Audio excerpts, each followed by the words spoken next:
তো hello everyone, আজ ছিল হোলি, মানে আগে ছিল, এখন ব্লগটা পোস্ট করছি তাই। তো যাই হোক, সৌভিককে পেছনে বসিয়ে যাচ্ছিলাম, কিন্তু কোথায় যাচ্ছিলাম তা তো আর জানি না। তো যাই হোক, আজকের ভিডিওতে অনেক মজা আছে, দেখতে থাকো। তো রাস্তায় যেতে যেতে দেখি অনেক মানুষ সব ব্যান্ড পার্টি নিয়ে বাজাতে বাজাতে আনন্দ করতে করতে যাচ্ছে।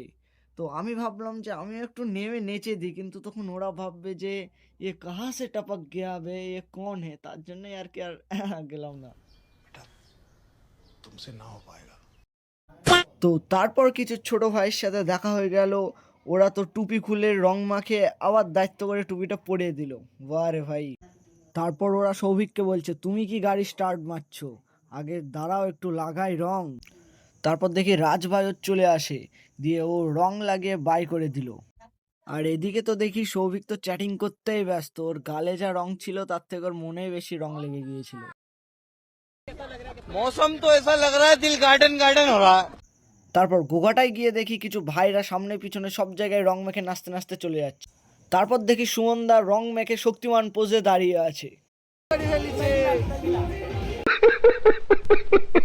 তারপর সুমনদাকে বিদায় করে মাথায় একটা প্ল্যান চলে আসলো যে চাচাকে রং মাখাতে যেতে হবে।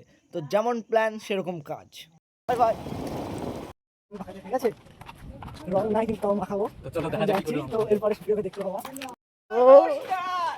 তো আমাদের কাছে তো রং ছিল না, সৌভিক ওর গালের রং দিয়েই চাচাকে লাল করে দিল। তো রং মাখতে মাখতে চাচাটা কি বলে দিল, क्या बोला तूने?